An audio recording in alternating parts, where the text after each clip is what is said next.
అందరికీ నమస్కారం. ఈరోజు మనం తెలుసుకోబోయే కథ అన్నదమ్ములు. ఒక గ్రామంలో రమణయ్య, భానుమతి అనే దంపతులు ఉండేవారు. వారికి 2 కొడుకులు. పెద్దవాడు వేణు, చిన్నవాడు కార్తీక్. ఇద్దరికీ కేవలం సంవత్సరం మాత్రమే వయసులో తేడా. చిన్నప్పటి నుంచి వాళ్ళిద్దరూ అన్నదమ్ములా కాకుండా మంచి స్నేహితుల్లాగా ఉండేవారు. అయితే చిన్నప్పటి నుండి కార్తీక్ ఎప్పుడూ చదువులో ముందుండేవాడు. స్కూల్లో కూడా మంచి మార్కులు తెచ్చుకుంటూ ఉండేవాడు. కానీ వేణు మాత్రం ఎప్పుడు చూసినా అత్యవసర మార్కులతోనే గట్టెక్కేవాడు. చదువు సరిగ్గా అబ్బకపోవడం వల్ల భానుమతి వేణుతో ఎప్పుడు కఠినంగా ఉండేది. అలా 10వ తరగతి పరీక్షలను వేణు బొటాబొటీ మార్కులతో ఎలాగో అలా పాస్ అయ్యాడు. పరీక్షా ఫలితాలు వచ్చిన రోజున రమణయ్య, భానుమతి వేణుతో మాట్లాడతారు. మీ అత్త వాళ్ళ కొడుకు రాఘవ తెలుసు కదా, వాడు 10వ తరగతిలో స్కూల్ టాపర్ అయినా కూడా ఇంజనీరింగ్ లో సీటు కోసం లక్షలు ఖర్చు పెట్టాల్సి వచ్చింది. నువ్వేమో పాస్ అవడమే గగనమైంది. ఇలా ఉంటే ఇక ఇంటర్ ఏం లాగుతావు, ఎంసెట్ ఎలా రాస్తావు? నాకు ఇంజనీరింగ్ చదవాలని ఆశ లేదు నాన్న. మన ఊర్లోనే ఐటీఐ కాలేజీ ఉంది కదా, అందులో చదువుకుంటాను. అది అవగానే ఏదో ఒక చిన్న జాబ్ వస్తుంది కదా, అది చాలు. మీ ఇద్దరిని చూసుకుంటూ ఇక్కడ హాయిగా ఉంటాను. అదేంట్రా, చదువుకోవడానికి ఏం మాయరోగం? చిన్నోడిని చూసి నేర్చుకో. 9వ తరగతి క్లాస్ ఫస్ట్ వచ్చాడు. మీ ఇద్దరికీ అన్ని సమానంగానే చేస్తున్నాం కదా, నీకేం మాయరోగం చదువుకోవడానికి? ఐటీఐ చేస్తావా? ఐటీఐ చేసి ఇంటింటికి తిరిగి కరెంటు పనులు చేసుకుంటూ బతుకుతావా? కొంచెం కూడా సిగ్గనిపించడం లేదా? మీరు ఏమైనా చెప్పండి, తిట్టినా కొట్టినా కూడా నాకు ఇంజనీరింగ్ చదివే ఉద్దేశం లేదు. వేణు మాటలకు భానుమతి, రమణయ్య చాలా బాధపడతారు. వీడి తలరాత ఇంతేనేమో అనుకుని వేణు అడిగినట్టే ఐటీఐ కాలేజీలో జాయిన్ చేస్తారు. అలా కొన్నాళ్ళు గడిచిపోతాయి. తరువాత సంవత్సరం కార్తీక్ 10వ తరగతి వాళ్ల మండలంలోనే మొదటి ర్యాంక్తో పాస్ అవుతాడు. దాంతో పక్కన సిటీలో బాగా పేరున్న ఇంటర్ కాలేజ్ వాళ్ళొచ్చి ఫ్రీ సీట్ ఇస్తామని చెప్పి కార్తీక్ ను వాళ్ళ కాలేజీలో జాయిన్ చేసుకుంటారు. అలా కార్తీక్ వలన రమణయ్యకు, భానుమతికి ఊళ్ళో మంచి పేరు వస్తుంది. వారి సంతోషానికి అవధులు లేకుండా పోతుంది. అప్పటి నుండి వారి దృష్టిలో వేణు తక్కువగా కనిపిస్తూ ఉండేవాడు. అలా ఒకసారి దసరా పండుగ వస్తుంది. అప్పుడు భానుమతి వెళ్లి కార్తీక్కు కొత్త బట్టలు కొని తెస్తుంది. అదేంటమ్మా, వాడికే కొత్త బట్టలు కొని తెచ్చావు, మరి నాకు కొనలేదా? వాడు బాగా చదివి కాలేజీలో ఫ్రీ సీట్ కూడా తెచ్చుకున్నాడు. నువ్వేం ఘనకార్యం చేశావని నీకింకా కొత్త బట్టలు తేవాలి? మా మాట ఎప్పుడైనా విన్నావా? తల్లి అంత కఠినంగా మాట్లాడటంతో వేణు బాధపడుతూ ఇంట్లో నుండి బయటికెళ్ళిపోతాడు. అలా వెళ్లి ఒక నది ఒడ్డున కూర్చుని బాధపడుతూ ఉంటాడు. ఇంతలో కార్తీక్ అక్కడికి వస్తాడు. అన్నయ్య, ఇక్కడేం చేస్తున్నావురా? నీకోసం చాలా వెతికాను. ఏం లేదురా, ఊరికే వచ్చాను. అన్నయ్య, దసరా అవగానే కాలేజీ వాళ్ళు హాస్టల్కి రమ్మని చెప్పారు. అక్కడైతే స్పెషల్ క్లాసులు ఉంటాయంట, బాగా చదువుకోవచ్చని చెప్పారు. అమ్మా నాన్న కూడా నన్ను హాస్టల్కి వెళ్ళమని అంటున్నారు. నాకు మాత్రం నిన్ను వదిలి వెళ్ళాలని లేదురా. అదేంట్రా అలా అంటావు? వాళ్ళు చెప్పేది కూడా నీ మంచి కోసమే కదా. ఇప్పటికే నేను వాళ్ళ మాట వినడం లేదని చాలా బాధపడుతున్నారు. ఇక నువ్వు కూడా వాళ్ళ మాట వినకపోతే ఎలా చెప్పు? ఎలా సంతోషంగా ఉంటారు? హాస్టల్కి వెళ్ళి బాగా చదువుకో. సరేరా, నువ్వు చెప్తున్నావు కాబట్టి వెళ్తాను, కానీ నాకు అసలు ఇష్టం లేదు. అలా దసరా సెలవులు అవగానే రమణయ్య, భానుమతి ఇద్దరూ కలిసి కార్తీక్ ను హాస్టల్లో దించొస్తారు. ఆ తర్వాత ఎప్పుడైనా కార్తీక్ హాస్టల్ నుండి ఫోన్ చేసినా కూడా వేణుతో మాట్లాడనిచ్చేవారు కాదు. వేణుతో మాట్లాడితే కార్తీక్ కూడా ఎక్కడ చదువు మానేసి ఇంటికొచ్చేయమని వేణు చెప్తాడేమోనని వాళ్ల భయం. కార్తీక్ ఎప్పుడైనా సెలవుల్లో ఇంటికొస్తే అతని కోసం రకరకాల వంటకాలు, కొత్త కొత్త బట్టలు అన్నీ తెచ్చిచ్చేవారు. కాని వేణుని మాత్రం పారాయివాడిలాగానే చూసేవాళ్లు. రాను రాను కార్తీక్ ఇంటికొస్తున్నాడు అంటే వేణుకి కూడా ఏదో తెలియని దిగులుగా ఉండేది. కార్తీక్ ఇంటర్ పూర్తి చేసుకుని ఇంజనీరింగ్ లో జాయిన్ అవుతాడు. అప్పటికి వేణు కూడా ఆ ఊరిలోనే చిన్న మెకానిక్ ఉద్యోగం చేయడం మొదలుపెట్టాడు. కార్తీక్ ఇంజనీరింగ్ చదవడానికి ఢిల్లీ వెళ్తే వేణు ఊర్లోనే ఉద్యోగం చేసుకుంటూ ఉండేవాడు. వేణు ఏదో పేరుకు ఇంట్లో ఉంటున్నాడు, కానీ వేణు కూడా ఆ కుటుంబంలో వాడే అనే భావన అతని తల్లిదండ్రులకు ఎప్పుడో పోయింది. వేణు ఎదుగు బొదుగు లేని ఆ ఉద్యోగం చేసుకుంటూ ఇంట్లో తల్లిదండ్రుల చేత మాటలు పడుతూ అలా జీవితాన్ని నెట్టుకొస్తున్నాడు.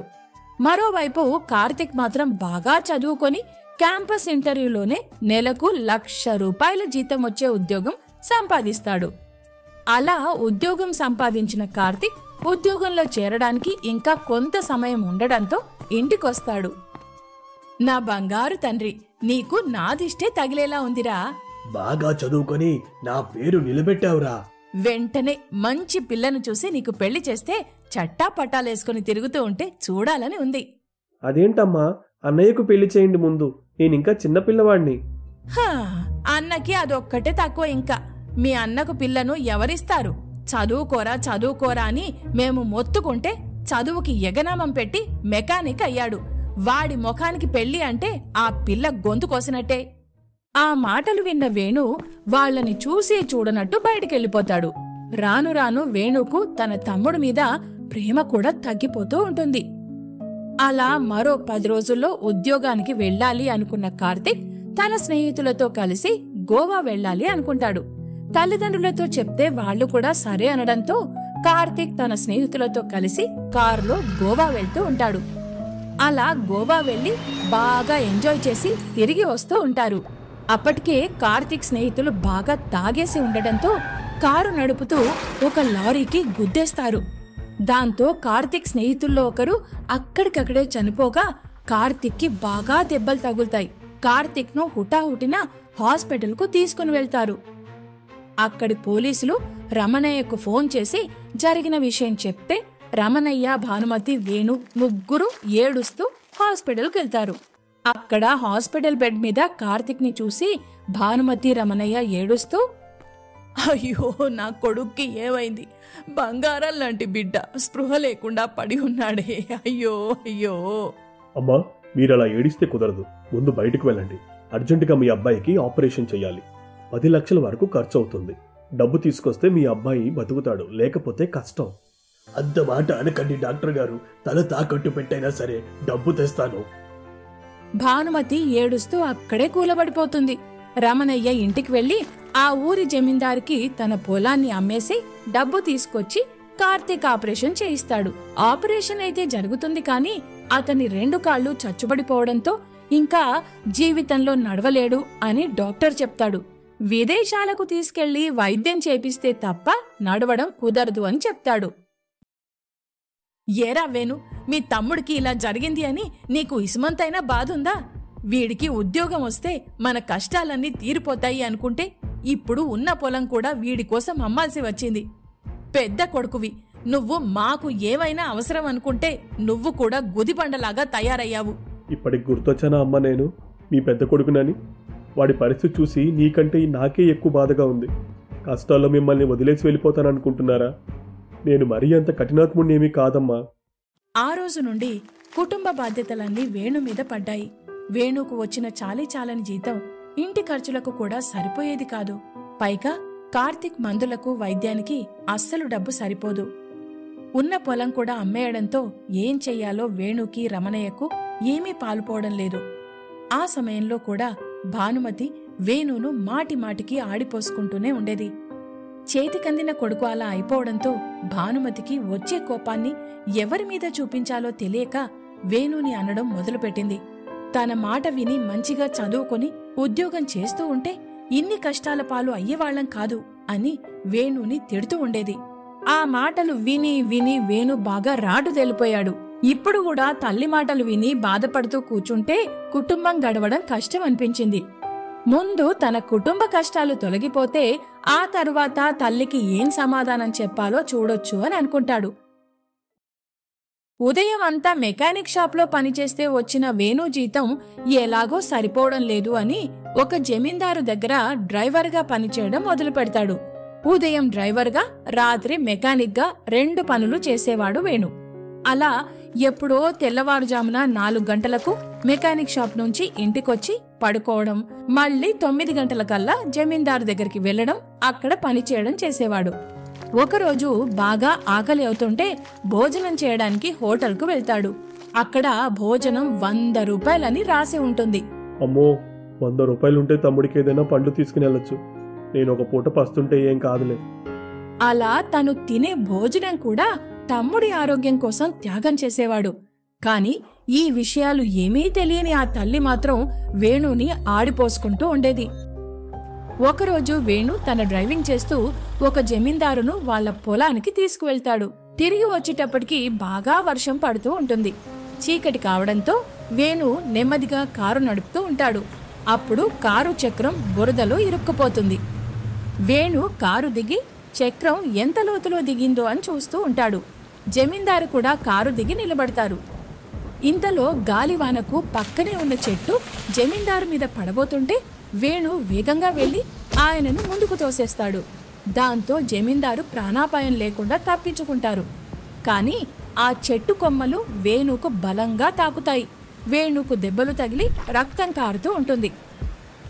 అప్పుడే అటుగా వచ్చిన ఎడ్లబండి వాళ్లను ఆపి జమీందారు వేణును అందులో ఎక్కించి ఆస్పత్రికి పంపిస్తారు. వేణు దెబ్బలకు అక్కడ కట్టు కడతారు. ఏమయ్యా, చెట్టు నా మీద పడితే నా ప్రాణం పోయేది. నువ్వెందుకు నన్ను కాపాడడానికి నీ ప్రాణాలను పణంగా పెట్టావు? నీ కుటుంబం గురించి ఆలోచించలేదా? అయ్యా, నిరంతరం నా కుటుంబం గురించి ఆలోచిస్తూ వారి కోసమే నిద్రాహారాలు కూడా లేకుండా కష్టపడుతున్నాను. ఒకవేళ నాకేదైనా అయితే వాళ్ళు జీవితాంతం కష్టపడాల్సి వచ్చేదేమో, కానీ మీకేదైనా జరిగితే చుట్టుపక్కల ఊర్లలో అందరికీ కష్టాలు వచ్చేవి. మీ మంచితనం వలనే పేదవాళ్ళు కూడా పడేటంత అన్నం తింటున్నారు. మీరు బ్రతికుంటే ఊరి ప్రజలందరూ బాగుంటారు కదయ్యా. ఊరి కోసం, నా కోసం నీ ప్రాణాలు త్యాగం చేయడానికి కూడా వెనకాడలేదు. నీకు ఎప్పుడూ మంచి జరుగుతుంది అని బయటికొచ్చి జమీందారు పనివాళ్లతో మాట్లాడి వేణు కుటుంబం గురించి తెలుసుకుంటాడు. తమ్ముడి వైద్యం కోసం వేణు పగలు రాత్రి కష్టపడుతున్నాడు అని కూడా తెలుసుకుంటాడు. ప్రాణాలు పణంగా పెట్టి మరీ తనను కాపాడిన వేణుకి ఏదైనా సాయం చెయ్యాలి అని జమీందారు అనుకొని కార్తీక్ వైద్యం కోసం అవసరమైన డబ్బు మొత్తం ఇస్తాడు. అంతేకాకుండా వేణు చేత మంచి వ్యాపారం కూడా పెట్టిస్తారు. అప్పటి వరకు వేణును తక్కువగా చూసిన తల్లిదండ్రులు ఎంత తప్పు చేశారో తెలుసుకుంటారు. వేణు, మమ్మల్ని క్షమించరా. ఊరికి మంచి చేసే జమీందారు గారి కోసమే ప్రాణత్యాగం చేయడానికి సిద్ధపడ్డావు. ఇంకా మా కోసం ఎంత చేశావు అని గుర్తించలేకపోయాం. అమ్మా, మీరంటే నాకు చాలా ఇష్టం. కానీ నా చదువు రాకపోవడంతో మీరు నన్ను దూరం పెట్టారు. ఎవరైనా కష్టం వస్తే అమ్మతో చెప్పుకుంటారు. కానీ నేను నిన్ను అమ్మ అని పిలిస్తేనే ఇంకా ఎక్కువ అసహించుకుంటారేమో అని అమ్మ అనడమే మానేశాను. ఆ మాట వినగానే భానుమతి ఏడుస్తూ వేణుని హత్తుకుంటుంది. రమణయ్య కూడా కొడుకును దగ్గరికి తీసుకుంటాడు. కొన్నాళ్లకి కార్తీక్ కూడా వైద్యం చేయించిన తరువాత తిరిగి ఇంటికి వస్తాడు. పూర్తి ఆరోగ్యంతో వచ్చిన కార్తీక్ ను చూసి వాళ్ళు చాలా సంతోషిస్తారు. అప్పటి నుండి భానుమతి, రమణయ్య ఇద్దరు కొడుకులను 2 కళ్లలాగా సమానంగా చూసుకుంటూ ఆనందంగా వాళ్ళ జీవితాన్ని గడిపారు. ఇది ఇవాల్టి కథ. మరో కొత్త కథతో మళ్ళీ కలుద్దాం. అంతవరకు సెలవు. నమస్తే.